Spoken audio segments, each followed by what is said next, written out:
Assalamualaikum warahmatullahi wabarakatuh. Sahabat Ngopi Bareng TV, alhamdulillah ketemu lagi dengan kita. Asyhadu an la ilaha illallah wahdahu la syarikalah wa asyhadu anna Muhammadan abduhu wa rasuluhu la nabiyya ba'da. Salawat dan salam kita curahkan kepada baginda besar Nabi Muhammad sallallahu alaihi wasallam beserta keluarga, sahabat dan keluarganya hingga akhir zaman. Termasuk kita. Alhamdulillah pada malam hari ini beda dari malam biasanya yang biasanya kita live dari studio, tapi pada malam hari ini kita live langsung di Sahabat Ngopi Bareng TV.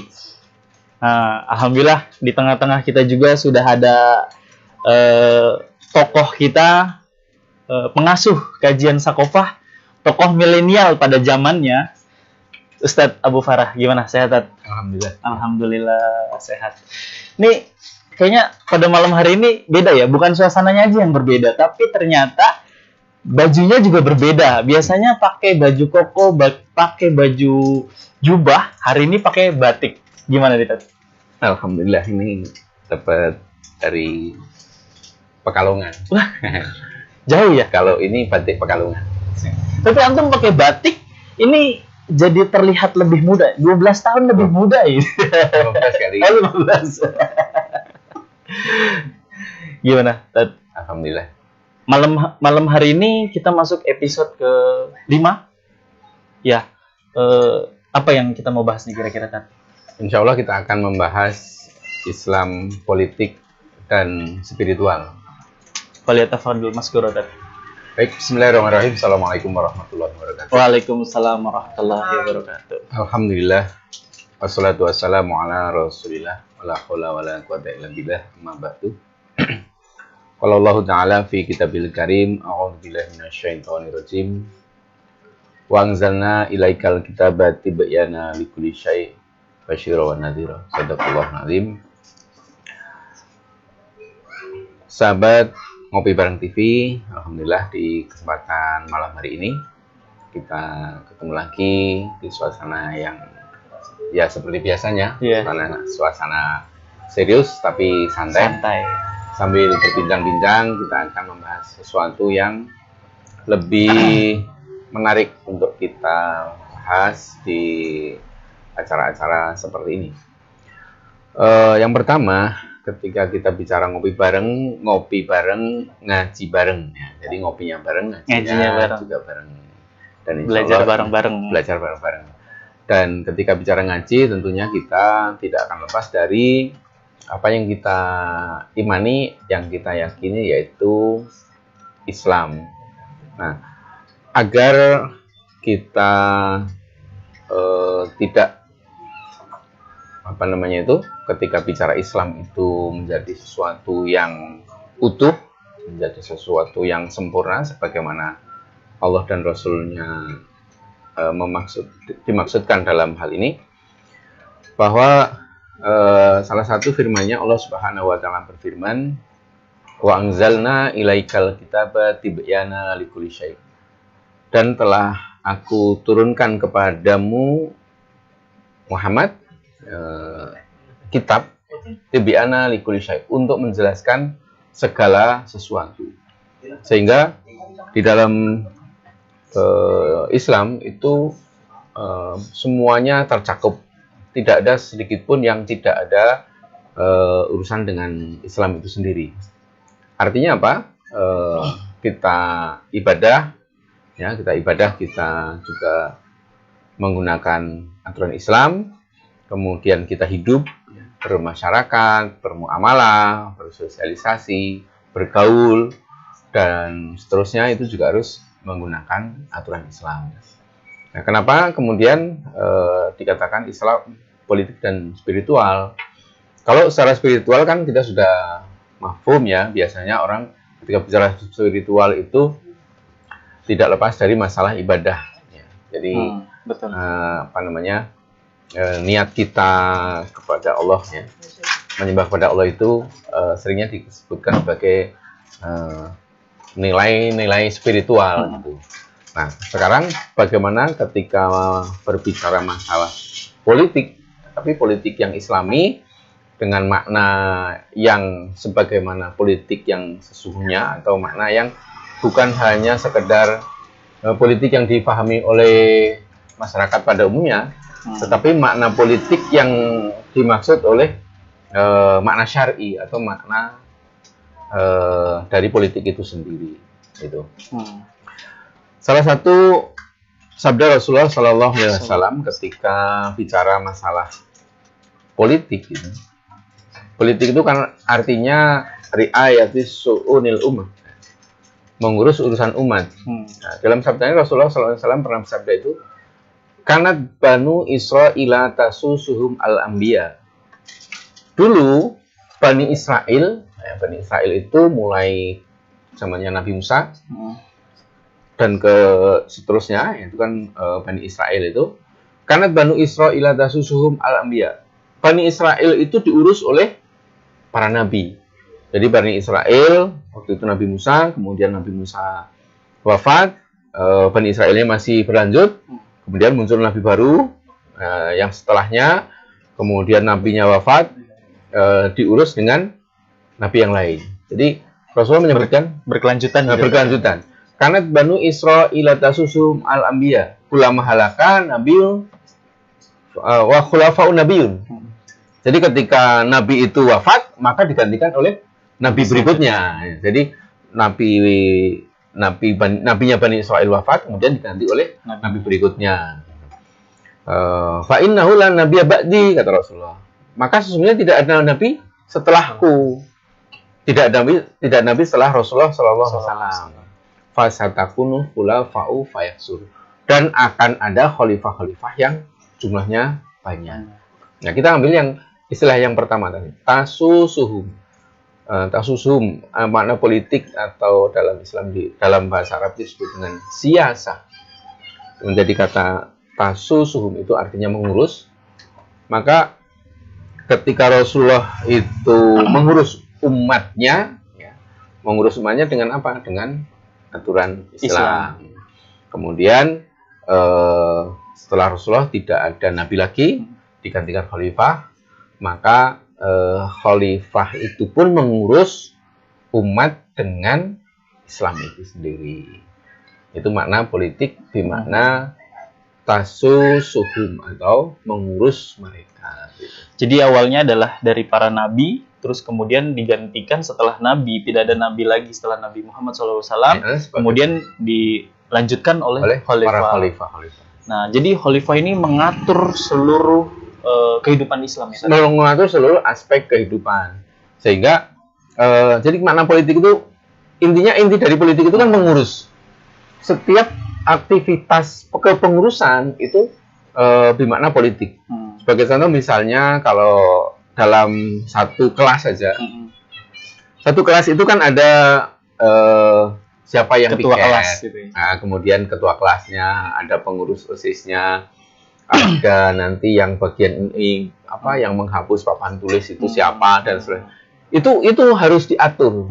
Maka biasanya kalau di kelas ada daftar piket yang kemudian menjadikan orang itu dengan adanya daftar itu dia akan dengan sendirinya merasa bahwa saya bagian dari Senin, bertanggung jawab akan hal itu. Nah, itu ketika kelas itu diurus. Nah, itu sebenarnya itu contoh politik yang paling kecil. Nah, artinya apa? Politik ini harus diartikan sebagai kepengurusan. Nah, kemudian begini, kepengurusan tadi, ini kan ada masyarakat nih. Masyarakat ini hidup atau beraktivitas. Nah, ketika dia harus diatur atau harus diurus, siapa yang harus mengurus ini kan gitu kan? Siapa pastinya yang pemimpin ya? Pastinya pemimpin. Nah, Allah sendiri memerintahkan kepada kita dengan diturunkannya nabi dan wahyunya agar nabi itu mengurus dengan wahyunya. Artinya apa? Islam itu harus menjadi subjek. Nah, jadi Islam itu harus menjadi subjek dari ketika bicara pengurusan itu. Subjek itu maksudnya Iya. yang berperan. Ya, jadi Islam itu umat Islam sebenarnya harusnya menjadi subjek politik ya, subjek politik, bukan menjadi objek politik, bukan sekedar menjadi objek politik yang diatur oleh orang lain yang di luar dari Islam gitu. Ya, ini bukan semata-mata keinginan umat Islam, bukan semata-mata keinginan umat Islam, tetapi ini Allah memerintahkan untuk itu. Kenapa? Karena ketika kita ingat misalkan ketika Allah menjadikan Nabi Adam di surat Al-Baqarah ayat 30 itu, Allah menjadikan khalifah di muka bumi, menjadikan gimana itu sampai saya lupa ya, terlalu serius jadi lupa. Jadi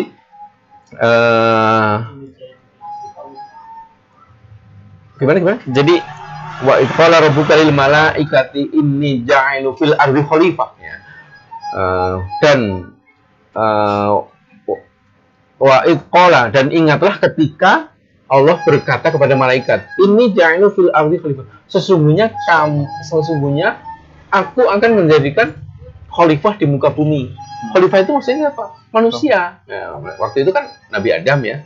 Nabi Adam kemudian dijadikan khalifah sebagai penggantinya Allah di muka bumi untuk apa? Untuk mengatur kehidupan, untuk mengatur bumi agar bumi ini lestari, bukan Sri Lestari. Sri Lestari. Jadi itu. Jadi memang menarik ya. Jadi yang kita ketahui bahwa memang seharusnya Islam itu menjadi pemimpin ya di kehidupan ya, Tat, ya. Bukan menjadi penikmat, tapi harusnya pengatur dan pemimpin di muka bumi. Ya. Gimana? Ini sebagaimana perintah Allah tadi, ketika Allah memerintahkan manusia, ya ini kan karena Allah memerintahkan, Allahnya umat Islam, ya berarti Allahnya umat Islam. Iya. Allahnya umat Islam berarti umat Islam yang diperintahkan oleh Allah ya untuk mengatur tatanan kehidupan. Dengan apa? Dengan apa ini? Gitu. Dengan aturan yang telah diturunkan oleh Allah itu. Sehingga ketika saya katakan tadi, Islam harus menjadi subjek itu karena pertama ini adalah perintah Allah, dan yang kedua Allah pun berharap, ya, Allah itu menginginkan aturan yang diturunkan itu, aturan wahyu yang diturunkan itu digunakan untuk mengatur manusia, bukan hanya sekedar ditaruh. Ya kan sekarang paling terkenal apa? Paling keren apa? Al-Quran dijadikan sebagai mahar. Mahar. Saya terima nikahnya ini binti ini dengan mas kawin Al-Quran, seperangkat alat sholat dan Al-Quran. Padahal Al-Quran nggak dibaca setelah dijadikan mahar atau mas kawin, kemudian menikah, akhirnya Al-Quran ditaruh di tempat buku, di tempat yang paling istimewa, yang nggak pernah dibuka-buka ya, Tat, ya. Jadi karena ini adalah mas kawin ya, ini adalah mahar, kemudian ditaruh di tempat yang istimewa, luar biasa, di tempat lemari khusus, dipajang pakai kaca, nggak pernah disentuh. Ini sebuah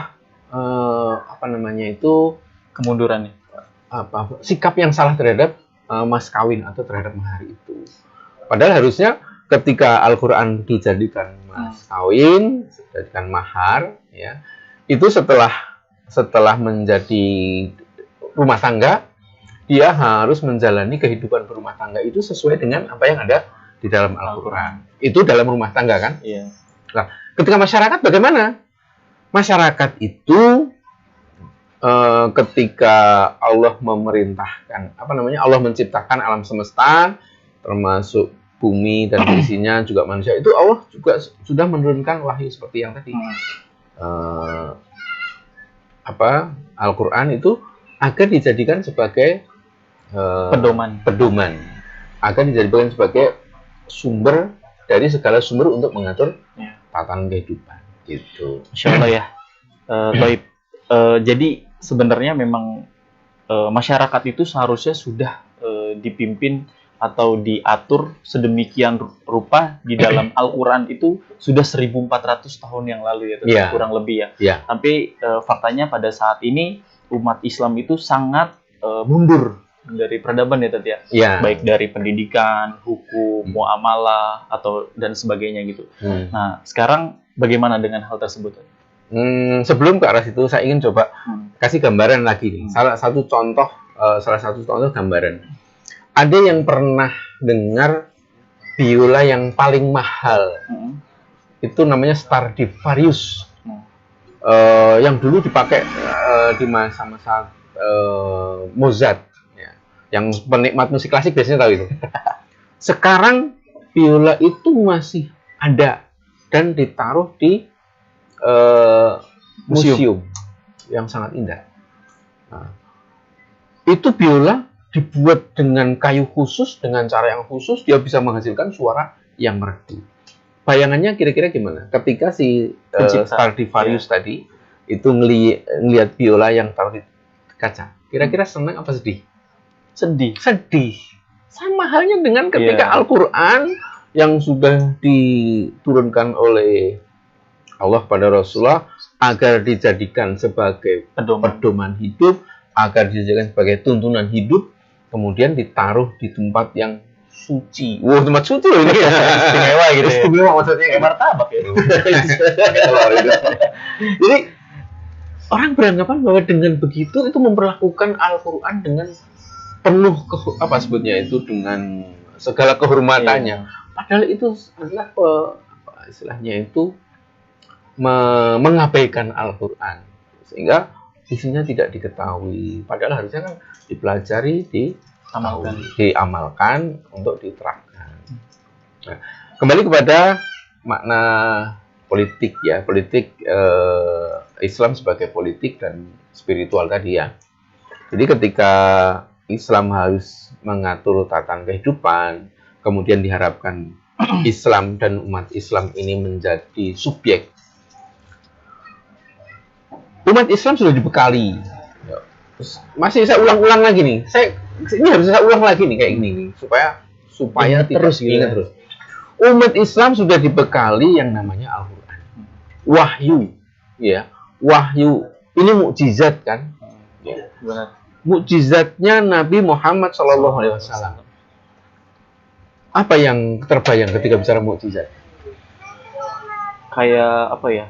Mukjizat itu suatu yang dahsyat gitu. Sesuatu yang dahsyat, yang hanya dimiliki oleh Islam. Nabi. Ya. Iya kan? Mukjizat yang mukjizatnya hanya dimiliki oleh Nabi. Nabi Nuh punya mukjizat apa? Perahu. Nah, Nabi Nuh punya mukjizat perahu. Sehingga ketika banjir bandang, seluruh dunia banjir, Nabi Nuh dan umatnya selamat. Hanya Nabi Nuh dan umatnya yang selamat. Yang tidak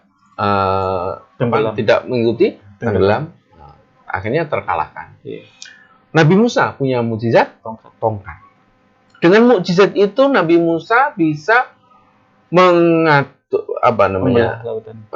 lautan. Artinya dengan mukjizat itu Nabi Musa bisa mengalahkan musuh-musuhnya, dia bisa memimpin umatnya.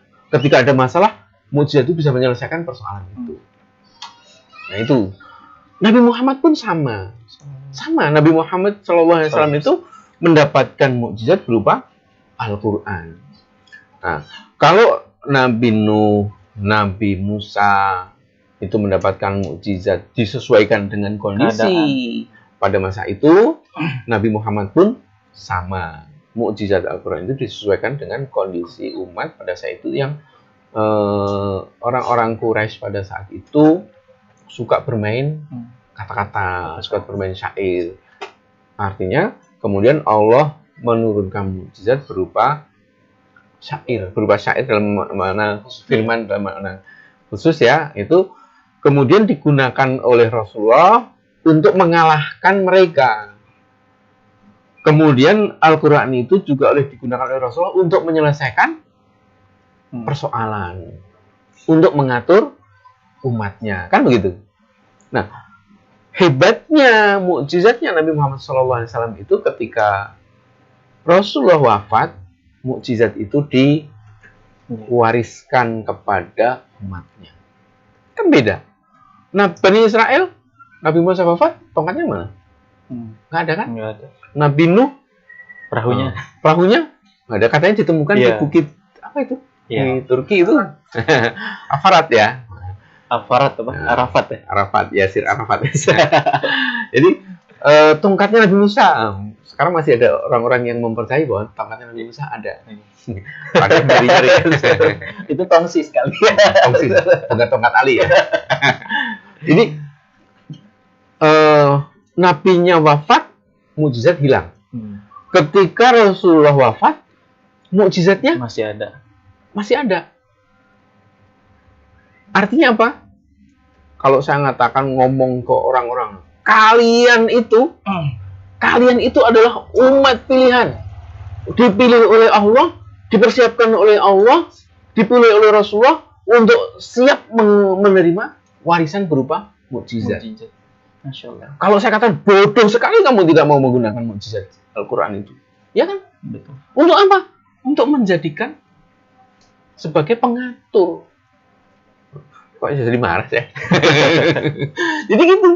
Jadi ketika Al-Quran sudah diwariskan agar digunakan sebagai pedoman, sebagai alat untuk mengatur manusia, untuk menyelesaikan persoalan, sebagai hudalinas, sebagai petunjuk manusia, hudalinas wabayinat, dan sebagai penjelas atas petunjuk-petunjuk itu. So, kalau udah ngomong begini kadang-kadang gue kebablasan ini. Lanjut sampai subuh juga nggak apa-apa. Jadi kalau sudah ngomong begini, itu suka ngotot itu. Kenapa? Jangan sampailah ini diabaikan. Coba kalau umat Islam mau menggunakan Al-Quran ini sebagai pegangan saja untuk mengatur manusia tadi, ya kan? Untuk mengatur manusia tadi, maka dijamin 1000%. 1000% itu berapa? Pokoknya dijamin sempurna. Tak terhingga lah pokoknya. Dijamin dengan jaminan yang sebagaimana janji Allah itu, pasti manusia akan mendapatkan kebaikan.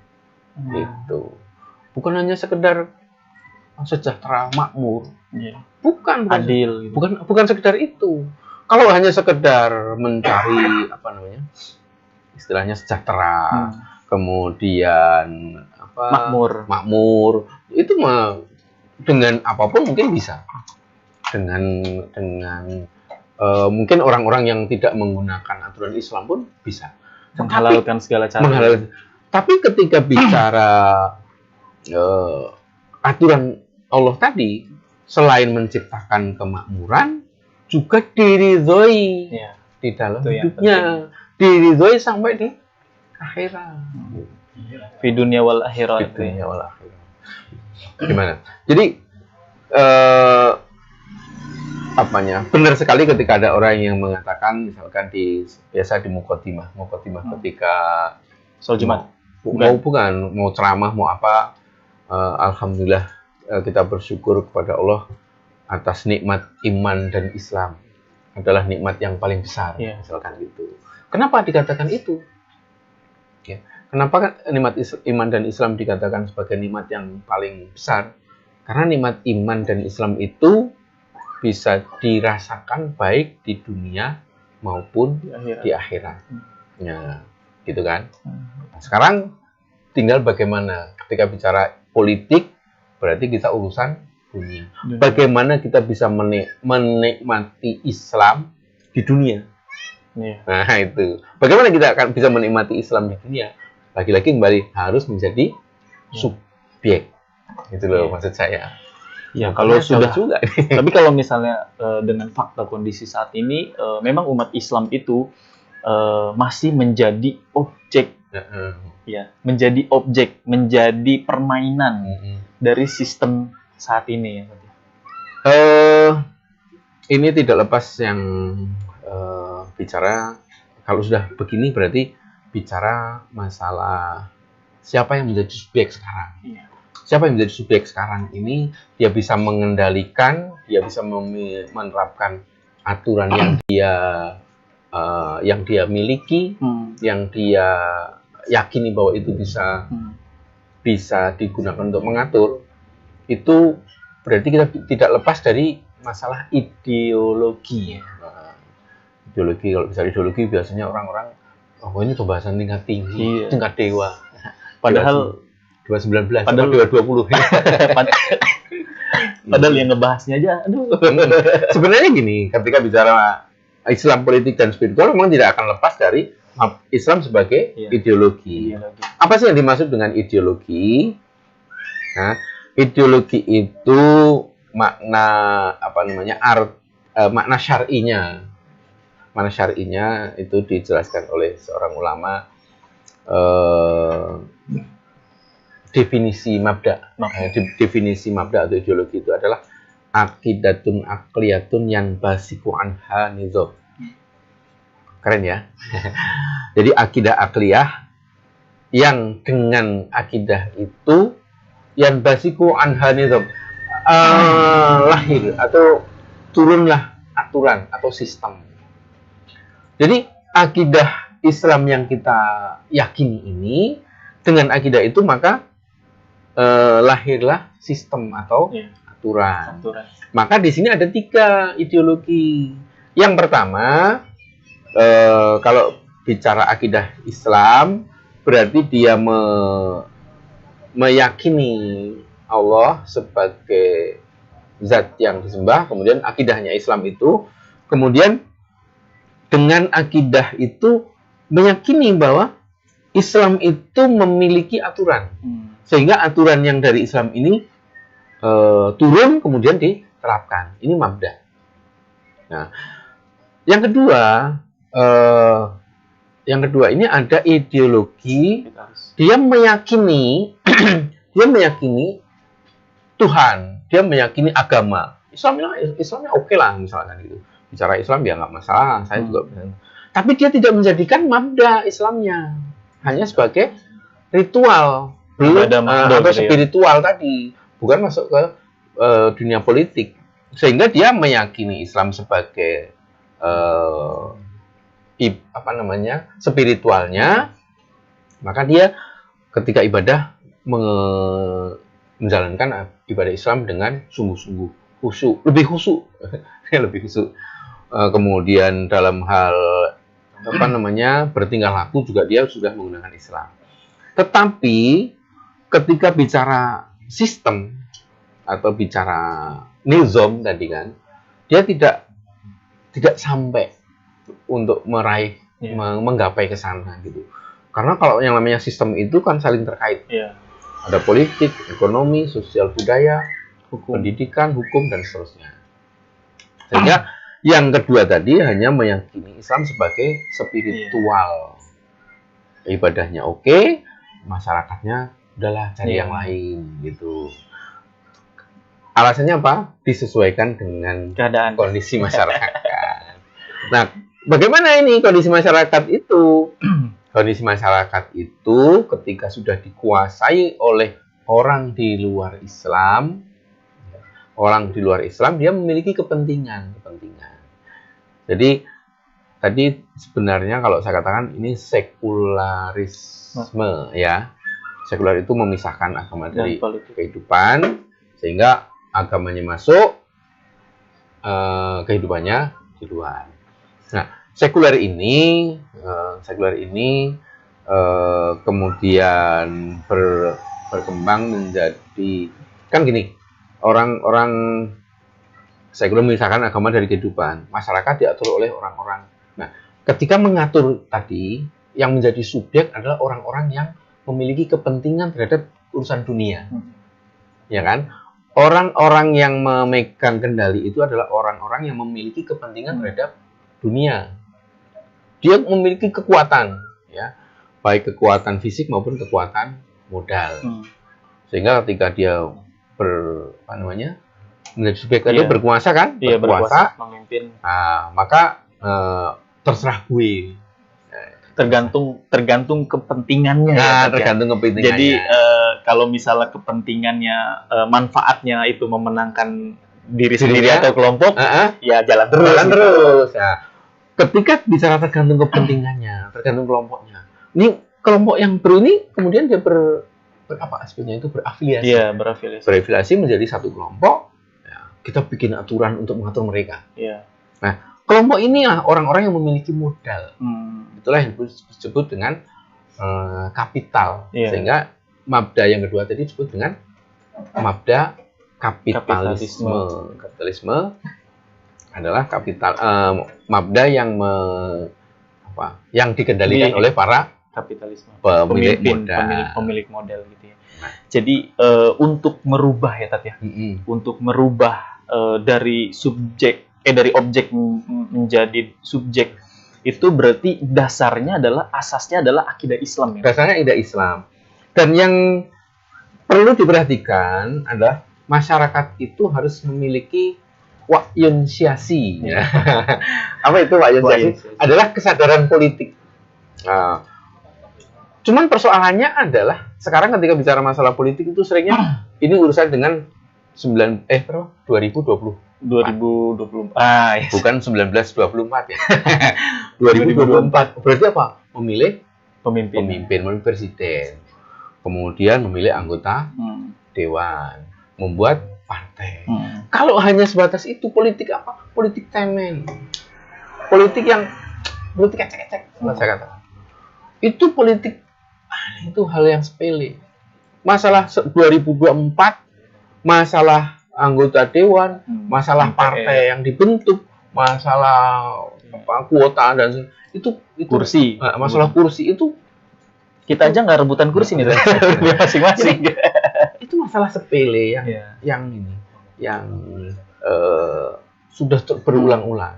Nah, bagaimana kita menyadarkan masyarakat bahwa ketika bicara politik itu bukan hanya sebatas itu. Ya, betul.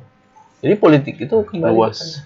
Politik itu tadi bagaimana agar nizam yang diterapkan saat ini itu benar-benar sesuai dengan apa yang diturunkan oleh Allah itu. Sistem ya. Kaitan masuk ke dalam 2024 ya tadi. Ini kan sudah ramai gitu ya. Maksudnya sudah beredar di mana-mana itu baliho ya. Balihonya itu semua jargonnya itu mengarah perubahan ke yang lebih baik. Nah, di samping itu, di saat itu memang ada beberapa kelompok. Saya nggak nyebut partai ya, saya nyebutnya kelompok. Itu berlambangkan Islam. Itu berlambangkan Islam. Untuk mengajak kepada yang lebih baik. Tapi pada faktanya saat ini itu seperti memberikan harapan palsu kepada masyarakat. Gimana tuh, Tat? Kenapa mereka menggunakan simbol-simbol Islam atau kemudian menjadikan apa karena tadi Antum bilangnya apa? Berlambangkan Islam atau menggunakan simbol-simbol Islam. Iya. Karena mereka tahu bahwa umat Islam ini adalah umat yang paling potensial, paling banyak. Mayoritas gitu kan. Bahkan kalau bicara jumlah umat Islam yang ada di dunia, Indonesia itu memiliki jumlah penduduk Islam yang paling banyak di seluruh dunia. Di Indonesia saja sudah mencapai berapa? 87%. Ya, itu sekitar 120. Iya, 170 juta. 110 juta. Itu terus yang anak mungkin maksudnya. Ya. Lanjut. Jadi kenapa mereka menggunakan Islam sebagai simbol atau sebagai lambang? Maka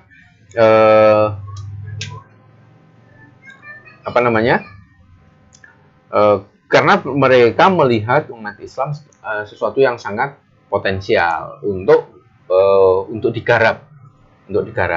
Nah, dan dengan kekuatan mereka, dengan kekuatan modal mereka tahu umat Islam saat ini masih memiliki wa'yun siyasi yang rendah.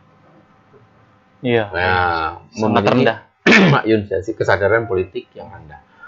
Umat Islam katakanlah di Indonesia masih banyak yang mudah dipengaruhi oleh apa sih? Misalkan satu dus Indomie, sekantong beras, ini minyak goreng, telur, amplop kecil, isinya besar, atau amplopnya besar, isinya kecil. Ya, dengan itu dia langsung, lebih baik ini, langsung instan gitu.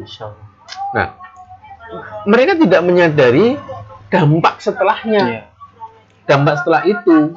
Dan kita ingin mengenalkan, tadi kan ketika bicara ideologi berarti kan nizam ya, sistemnya itu ke masyarakat agar mereka pun juga sadar bahwa umat Islam ini memiliki sistem. Umat Islam memiliki sistem. Sistem apa? Sistem pemerintahan gitu. Dan dengan sistem ini Allah menjaminnya. Walau anna ahlal qura amanu wa taqaw la fatahna 'alaihim barakatim minas sama'i wal ardh. Jikalau seandainya penduduk negeri ini beriman dan bertakwa bermakna meyakini Islam sebagai akidahnya, bertakwa bermakna menjadikan aturan Islam sebagai nizamul hayah, untuk mengatur tatanan kehidupan. La fatahna 'alaihim barakatim minas sama'i wal ardh. Maka akan turun keberkahan dari langit dan bumi. Dari langit akan turun keberkahan berupa hujan yang menumbuhkan tumbuh-tumbuhan. Kemudian dari bumi akan menumbuhkan tumbuh-tumbuhan atau mengeluarkan tambang-tambang batu bara, emas, nikel dan sebagainya untuk kesejahteraan umat. Itu apa? Kalau beriman dan bertakwa kepada Allah. Nah, ini kita membutuhkan orang, membutuhkan waktu untuk menjelaskan kepada masyarakat bahwa umat Islam memiliki sistem, memiliki aturan yang menyeluruh. Tibyana likulli syai', menjelaskan segala sesuatu. Toib, alhamdulillah ya. Jadi sudah sangat jelas dimulai dari Al-Quran ya, Tat. Jadi umat Islam itu disadarkan kembali kepada Al-Quran ya, termasuk saya mungkin ya, masih balik lagi ke pribadi masing-masing. Jadi bagaimana cara menerapkan Islam secara menyeluruh ya, Tat ya. Itu harus dikembalikan lagi kepada Al-Quran dulu ya. Jadi semua permasalahan yang ada di bumi atau yang ada di dunia ini seluruhnya akan terselesaikan oleh Al-Quran. Ya, jadi gitu. Dengan Al-Quran yang sudah begitu jelas, dijelaskan lagi dengan penjelasan Rasulullah berupa hadis-hadisnya, ada tafsir Al-Quran yang begitu panjang lebar, ada sarah-sarah hadis yang juga bisa ketika kita terima, dan para ulama-ulama itu telah menjelaskan begitu banyak agar aturan yang turun berupa wahyu itu sampai di kita sudah matang, sudah tinggal diterapkan saja. Betul, sudah komplit gitu lah ibaratnya. Sudah tinggal copy paste gitu sebenarnya. Tinggal copy paste. Jadi balik lagi pada faktanya ya, pada saat ini kan lagi zamannya wabah ya, walaupun alhamdulillah sudah turun gitu loh. Jadi aktivitas masyarakat itu sudah mulai kembali seperti sedia kala, walaupun tidak sempurna gitu Tat ya. Jadi kalau balik kepada faktanya, pada saat ini masyarakat itu kan umat Islam menjadi objek dari subjek tadi. Nah, si subjek ini yang memiliki kekuatan atau kekuasaan itu benar-benar dia tidak membantu masyarakat gitu Tat ya. Pada saat kemarin saja wabah gitu ya. Pada saat wabah, masyarakat itu jangankan untuk membeli sesuatu yang baru gitu ya. Untuk dia bertahan hidup aja agak sulit gitu Tat ya. Tapi pada faktanya kekuasa atau penguasa itu kenaikan hartanya justru drastis. Jadi amat sangat ya, ini benar-benar kalau kita lihat ini tidak terjadi keadilan gitu. Ya. Saya jadi ingat bulan Agustus kemarin kan biasanya 17 rakyat Indonesia mengadakan perlombaan 17 Agustus itu. Nah, yang paling terkenal kemarin itu adalah lomba bertahan hidup. Itu sampai segitunya. Jadi sudah final di mana-mana. Lomba 17 Agustus tahun ini adalah lomba bertahan hidup. Siapa yang kuat ya yang hidup. Yang nggak kuat ya tidak hidup. Sampai segitunya. Kembali kepada sistem sedikit kembali sistem ya. Ketika bicara kapitalisme, sekularisme kapital gitu. Kapitalisme sekuler ya bolak-balik sama saja. Dia juga. ini yang paling kuat, yang paling bisa berkuasa.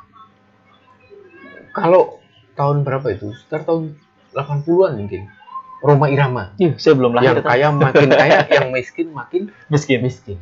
Itu dulu saja sudah ada istilah seperti itu. Dan sempat dibantah juga di belakang, saya muncul di belakang Pak Truk itu, enak zamanku toh, zaman Soeharto. Itu kan waktu Roma Irama di masa Soeharto. Udah ditutupi oleh enak zamanku toh.